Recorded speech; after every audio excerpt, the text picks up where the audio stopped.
Bonjour à tous et à toutes, Monseigneur, Mesdames, Messieurs.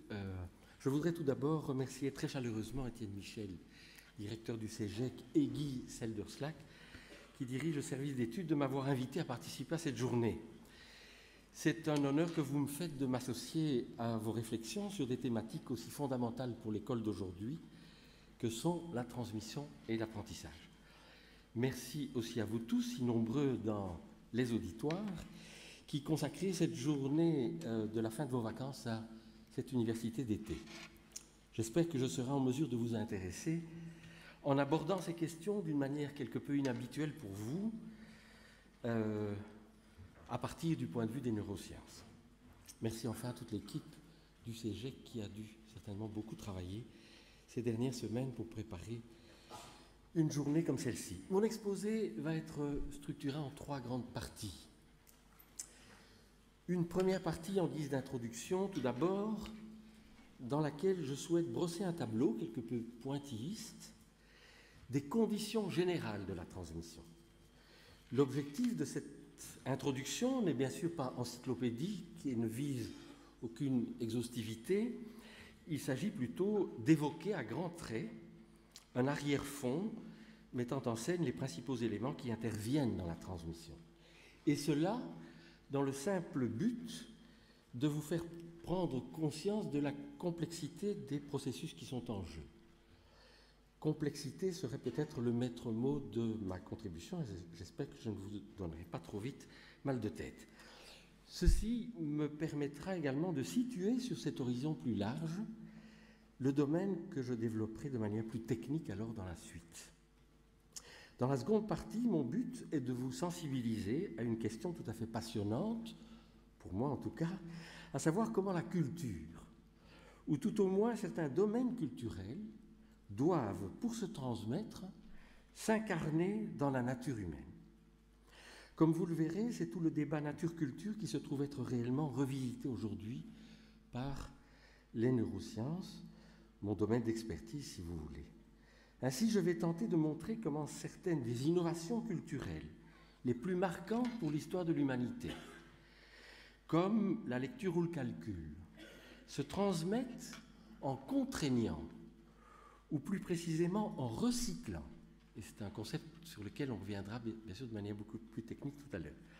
Donc en recyclant certaines structures cérébrales et leur mode de fonctionnement, mais aussi, et cela est peut-être plus inattendu, réciproquement comment la nature contraint en quelque sorte la culture. Nous verrons que cette approche peut avoir des incidences concrètes dans l'enseignement. Et enfin, dans la troisième partie, en guise de conclusion, je vais tenter de soulever quelques questions épistémologiques, critiques donc, voire éthiques, liées au développement des neurosciences contemporaines et plus particulièrement à leur application dans le domaine de l'éducation. Commençons donc par la première partie, les conditions générales de la transmission. Pour qu'il y ait transmission, il faut qu'un certain nombre de conditions soient remplies, ou tout au moins qu'un certain nombre d'éléments soient présents.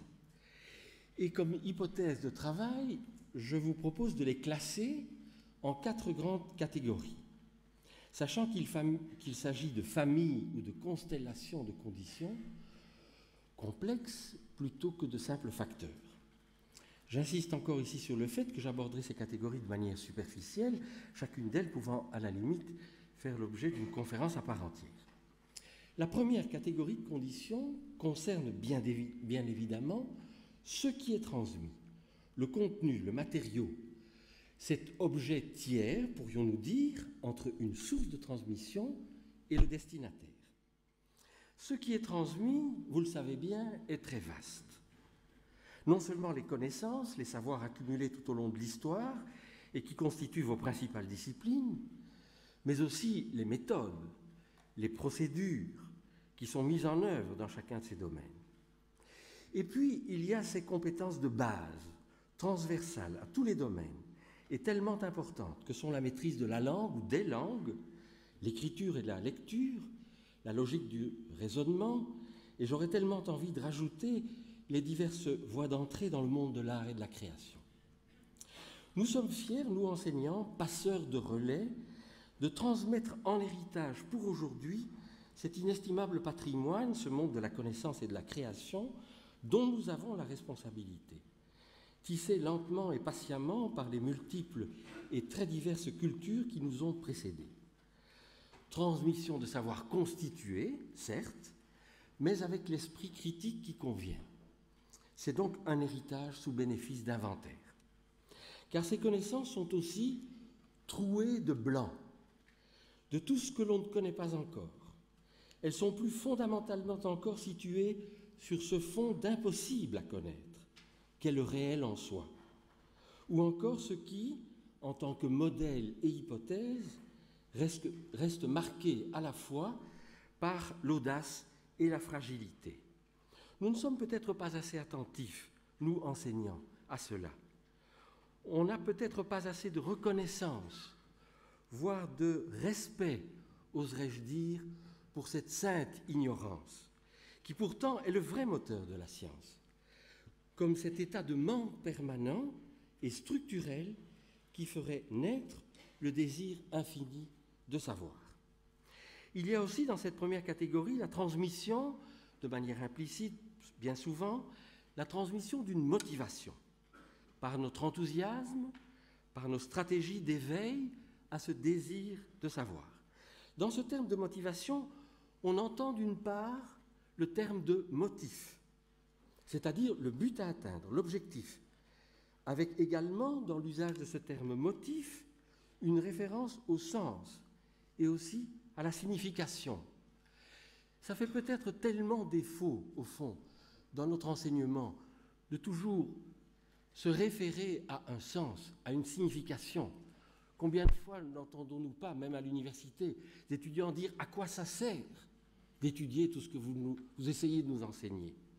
C'est souvent l'identification du but qui donne sens au chemin que l'on essaie de parcourir. Et d'autre part, il y a aussi dans le terme de motivation le terme de moteur, c'est-à-dire l'aspect travail, production et dépense d'une certaine forme d'énergie, même si elle est psychique, en tout cas d'une force qui peut mettre en mouvement une masse et vaincre une certaine inertie. Dieu sait si c'est quelque chose que nous avons vécu souvent, au début d'une année académique, nous enseignants, quand on doit se remotiver devant un nouvel auditoire pour refaire le chemin de l'enseignement. Et on sait que notre propre motivation sera un levier important pour la motivation de l'élève, pour cette volonté d'une dépense, d'un travail au fond, qui va faire au fond bouger notre inertie ou notre masse. Et puis, de manière tout aussi implicite, nous transmettons tant de signaux affectifs, émotionnels, d'état d'âme, comme on dit, comme par exemple le goût, le plaisir de la découverte ou de la création partagée. Voyez la proximité d'ailleurs, étymologique, entre savoir et saveur. Ça vient du terme grec sapere, penser, mais c'est aussi le saveur, les saveurs, le plaisir, mais également parfois des émotions comme la peur ou la colère, voire le dégoût devant des situations parfois très difficiles. Enfin, ce qui est transmis, c'est aussi toute une configuration de positions subjectives, de représentations mentales plus ou moins inconscientes, de vision du monde. C'est tout un fond idéologique diffus, fait de valeurs, d'a priori, de stéréotypes. C'est toute cette configuration complexe qui, tout en étant implicitement transmise, est rarement thématisée comme telle. Voilà pour la première grande catégorie de conditions de la transmission. Le second ensemble de conditions, c'est ce que j'ai appelé tout à l'heure la source et le destinataire. La source, considérée de manière quelque peu minimaliste, c'est l'enseignant, le professeur, le maître de la classe. Il fait, comme on l'a rappelé, Guy Seldestack l'a dit très brillamment, il fait figure d'autorité, non pas de force ou de puissance. Une autorité à la fois incarnée dans sa personne, mais qui la dépasse, car cette autorité est représentative d'une fonction instituée par la société elle-même. C'est la lecture d'un chapitre de Marcel Gauchet sur l'autorité dans un livre qu'il a coécrit avec certains collaborateurs, qui dit, au fond, la difficulté ou l'ambiguïté, peut-être une des ambiguïtés de l'autorité, c'est qu'elle est à la fois incarnée dans une personne et que pourtant elle est représentative de ce qui est au-delà de cette personne.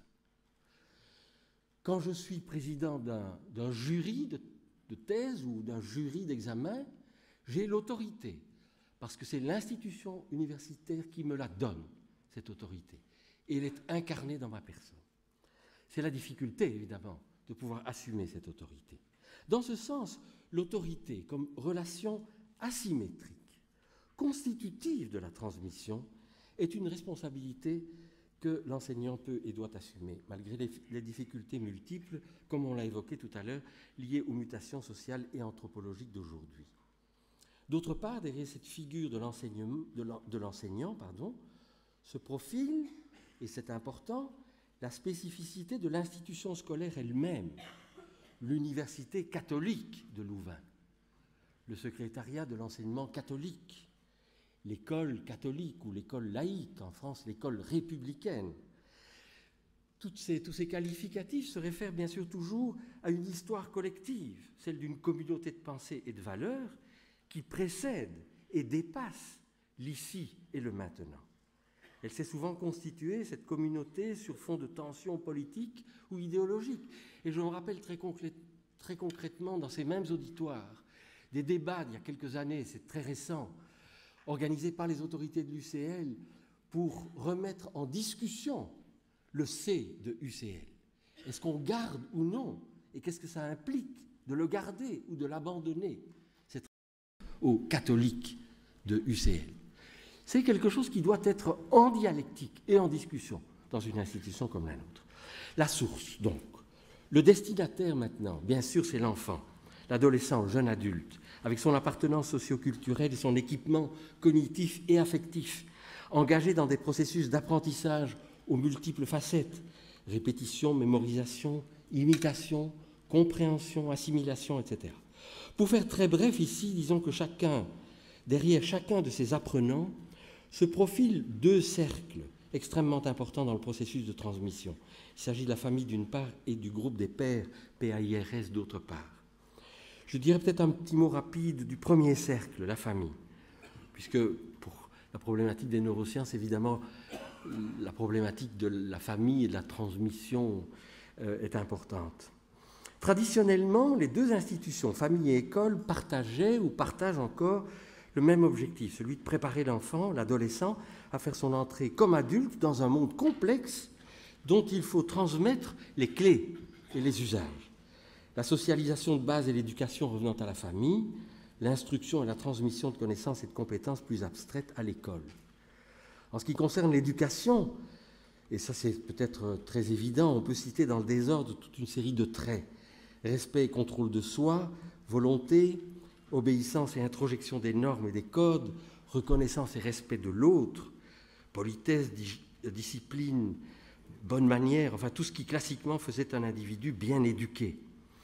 C'est bien sûr un lieu commun de dire que les mutations profondes que présente l'institution familiale aujourd'hui ont significativement changé ce paysage et que l'école se voit contrainte de plus en plus de reprendre à sa charge un certain nombre de responsabilités dans le champ de l'éducation et de la socialisation de base, jusqu'à l'université, qui doit parfois rappeler à des étudiants adultes des principes élémentaires de vie commune. L'école dans son ensemble, je pense, est confrontée à ces problèmes. Venons-en rapidement à la troisième de ces catégories de conditions, peut-être la plus complexe, et j'en dirai pourtant très peu de choses, laissant aux sociologues, historiens, anthropologues et probablement à Marcel Gauchet cet après-midi le soin d'en développer toute l'importance et l'incidence dans la transmission. Il faut, pour aborder ce troisième ensemble, se déplacer sur un plan macro, celui de tout l'environnement socio-économique, politique, culturel et idéologique des sociétés contemporaines.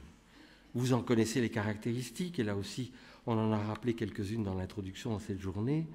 Démocratie participative, économie de marché, mondialisation, mobilisation jusqu'à épuisement des ressources énergétiques, pollution planétaire, développement, ceci est important, développement technoscientifique exponentiel, diffusion extraordinairement rapide des outils de communication, maîtrise de l'information, abolition des distances, obsolescence programmée, on ne répare plus, c'est le moment du tout jetable, si vous voulez, individualisme et recherche d'un bonheur immédiat, on l'a dit aussi, scepticisme inhérent aux diverses figures des maîtres du soupçon, pour reprendre ce terme chez Ricoeur, hein, Nietzsche, Marx, Freud, les maîtres du soupçon, qui installent au fond quelque chose d'une remise en question profonde des figures de la rationalité et de la subjectivité, modification du rapport à la vérité, remise en question du sens et des valeurs des savoirs et des traditions culturelles, désenchantement du monde, magnifique texte de Marcel Gauchet, et fin d'autorité des grands récits. Et on pourrait encore allonger la liste de ces principaux composants de notre culture occidentale postmoderne. Certes, voilà un tableau avec quelques touches sombres, quelque peu inquiétantes et avec des perspectives d'avenir peut-être relativement pessimistes, il est vrai. Et pourtant, il faudrait, je pense, se défendre d'un catastrophisme associé à une vision totalement imaginaire d'un passé harmonieux, d'un âge d'or révolu, d'un paradis perdu. Tout ceci mériterait bien sûr une réflexion approfondie et une conférence à elle toute seule, et je suis bien incapable de mener à bien pareil chantier. Il me semblait néanmoins important d'en faire mention dans mon tableau, car je pense que ces facteurs-là jouent aussi un rôle non négligeable dans les modalités de transmission, et les enjeux de société qui en découlent sont probablement considérables. Ces aspects macro, si vous voulez, s'imprégnant progressivement, probablement, jusque dans nos circuits cérébraux. Pensez au développement extraordinaire de l'informatique et des moyens de communication. On n'a plus tout à fait le même cerveau depuis qu'on a ces petites machines dans notre poche et à notre disposition continuellement. Ça modifie probablement nos équipements cognitifs et nos approches de la réalité en général. Avant d'aborder enfin la quatrième et dernière catégorie, je voudrais souligner un point important pour la suite de mon exposé. Ces trois premières catégories que je viens de survoler, ce qui est transmis, le vecteur, source destinataire et l'environnement global de la transmission. Ces trois premières catégories appartiennent, pour faire simple, au grand domaine de la culture, à savoir cet ensemble complexe de systèmes symboliques, de représentations mentales ou de visions du monde, de croyances, de modalités concrètes de se conduire, de se comporter, de codes, de valeurs, de rapport à la vérité, à la beauté, etc. Enfin, c'est-à-dire tout un ensemble complexe, vécu en partage par une collectivité et transmis en héritage, de génération en génération, comme un patrimoine. La culture, c'est bien un patrimoine que nous transmettons et dont nous avons la responsabilité. Ces cultures humaines, bien que présentant une certaine stabilité dans le temps, ne sont pas des entités figées. Elles sont toujours en devenir sous l'impulsion de la créativité et des fantastiques capacités d'innovation de notre espèce Homo sapiens. La dernière catégorie, et là, elle va faire maintenant le lien avec les neurosciences. La dernière catégorie que je voudrais aborder à présent ouvre, à côté de ce grand domaine de la culture, l'autre domaine, celui de la nature. Parce qu'en effet, une condition évidente pour qu'il y ait transmission, c'est la présence des corps. Non pas tellement des corps vécus, imaginés, fantasmés, symbolisés, ils ont aussi ces aspects-là, ils ont aussi ces dimensions-là, mais aussi des corps réels, c'est-à-dire des organismes vivants, faisant partie d'une espèce bien intervenue dans l'évolution, celle de Homo sapiens, avec ses spécificités remarquables. Et c'est évidemment du système nerveux de cette espèce qu'il sera question ici, s'agissant par excellence du système grâce auquel transmission, apprentissage, mémoire, attention, mais aussi motivation, émotion, perception, toutes les grandes dimensions cognitives, au fond, de nos comportements sont possibles. Comme je vous l'annonçais au début de l'exposé, la problématique de l'incarnation de la culture dans l'organisme, c'est-à-dire la prise en charge chez chaque individu de certains domaines culturels par les structures cérébrales, ouvre un champ de réflexion et de recherche tout à fait fantastique. Ce dont il faut mesurer toute l'importance, et je réinsiste peut-être un peu lourdement là-dessus, c'est que la transmission de la culture, avec l'extraordinaire complexité des conditions décrites dans ce que je viens de développer, passe par des conditions de possibilité matérielles, parmi lesquelles des conditions de possibilité organiques. En d'autres termes, et plus précisément, il faut que la culture, pour être transmise, se fasse une niche dans des réseaux nerveux tout à fait spécifiques chez l'humain, et cela très probablement au cours de périodes critiques du développement. Et vous imaginez tout de suite l'importance de nos actions éducatives ou de nos actions d'enseignement. Rappelons, car vous savez probablement cela, qu'à la naissance, le cerveau du petit humain représente environ le quart seulement du volume de ce qu'il sera à maturité. Un ordre de grandeur, 350 cm3 à la naissance pour un cerveau de bébé par rapport à environ 1500 cm3 chez l'adulte. Et qu'il faudra environ une vingtaine d'années pour passer de l'état d'immaturité cérébrale extraordinaire du petit de notre espèce à l'état de maturité. 20 ans. 20 ans donc de développement extra-utérin pour configurer cet extraordinaire système. Si on prend une toute petite comparaison avec les primates non humains les plus proches de nous, qui sont nos cousins germains, on ne descend pas d'eux, mais ils sont proches quand même, près de 98% de leur patrimoine génétique sont identiques aux nôtres, je parle des chimpanzés ou des bonobos. Chez le chimpanzé, à la naissance, 50% du volume cérébral est déjà présent. Un cerveau beaucoup plus mature au moment de la naissance, et il lui faut 2 ans de maturation pour arriver à un système nerveux mature, pour atteindre la maturité cérébrale. Il s'agit donc d'une spécificité tout à fait extraordinaire chez l'humain, qu'on appelle la néoténie. Au fond, un terme qui dit, de manière étonnante, et c'est une exception dans la nature, nous naissons avec un cerveau d'une totale immaturité, et tout est à faire quand ce cerveau rencontre le monde avec toute sa complexité. Voilà. On sait qu'il s'agit moins du nombre de neurones qui sont probablement, c'est encore en discussion, tous présents au niveau de la naissance, 100 milliards de neurones, présents probablement à la naissance, mais que c'est le nombre de connexions entre ces neurones qui va se développer de manière extraordinaire. Vous savez que c'est estimé, et c'est une machine d'une connectivité extraordinaire, puisque le nombre de synapses, c'est-à-dire de connexions entre ces neurones, est estimé à 1 million de milliards de connexions. Machine de traitement d'informations qui tient là dans un volume de 1500 cm3 et qui a des capacités tout à fait extraordinaires. On mesure donc l'extraordinaire importance des facteurs dits épigénétiques, c'est-à-dire environnementaux, symboliques, comme le langage, l'environnement affectif, etc., dans la mise en place de la connectivité des structures cérébrales. Comme on le sait aujourd'hui, la plasticité cérébrale est particulièrement efficace au cours de certaines périodes sensibles dans le développement, avec des durées relativement brèves, quelques mois ou quelques années pour certaines compétences qui doivent s'acquérir, et des pics de sensibilité qui, aussi bien les périodes que les pics, eux, sont génétiquement programmés.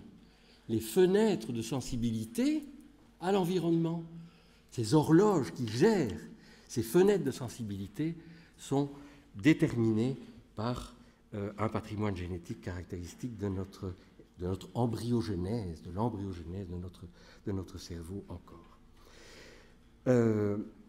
Notons que cette plasticité cérébrale ne s'épuise pas avec la fin du développement, elle est encore très largement présente, heureusement pour nous tous, présente chez l'adulte, en dehors des périodes critiques. Vous savez qu'elle va souvent alors nécessiter des mécanismes explicites d'apprentissage et beaucoup plus lourds. Pensez bien sûr à l'apprentissage de la langue maternelle qui se fait implicitement au cours d'une période critique du développement très précoce et qui va devenir très difficile à réaliser si l'apprentissage d'une nouvelle langue est fait très tardivement. Ayant ainsi posé dans des termes assez généraux la problématique de l'inscription de la culture dans la nature humaine, inscription à la faveur de laquelle s'opère la transmission, je voudrais à présent, dans la seconde partie de mon exposé, approfondir l'étude de la transmission et de l'acquisition d'une compétence culturelle de base particulièrement importante et qui est la lecture. Et on va maintenant le prendre du côté des neurosciences, et ce sera une partie peut-être un petit peu plus technique de mon exposé. Nous allons donc restreindre fortement le champ en choisissant un paradigme. D'autres exemples auraient pu être abordés. Je pense au calcul, il y a énormément de recherches qui ont été réalisées ces dernières années sur l'acquisition du calcul, ou pourquoi pas sur la musique, qui est un de mes domaines les plus... où j'ai une très grande passion pour la musique, et donc il y a aussi toute une neurophysiologie développementale de ces pratiques musicales. C'est évidemment une nécessité méthodologique des sciences expérimentales et des neurosciences en particulier de restreindre, d'approfondir, de définir opérationnellement et de contrôler autant que faire se peut les variables en présence.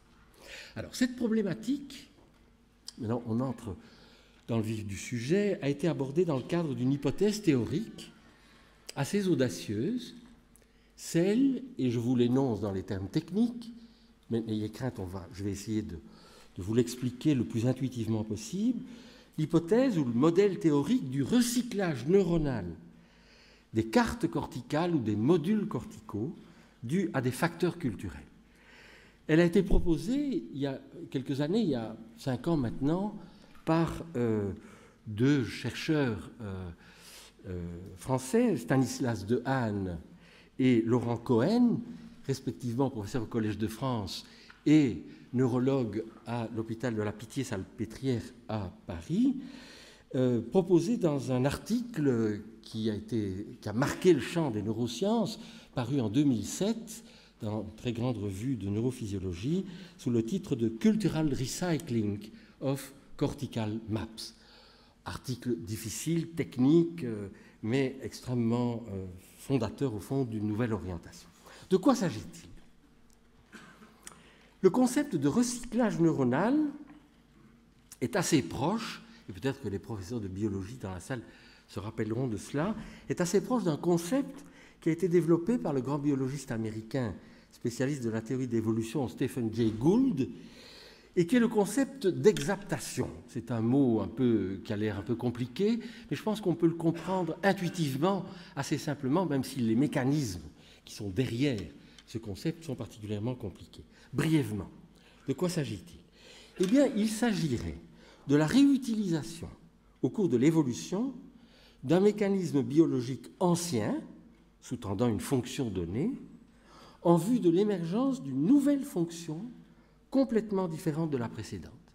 Donc, dans l'évolution, il y aurait des mécanismes de bricolage, c'est un terme de François Jacob, l'évolution bricole, en réutilisant des éléments anciens pour faire émerger de nouvelles fonctions. Recyclage.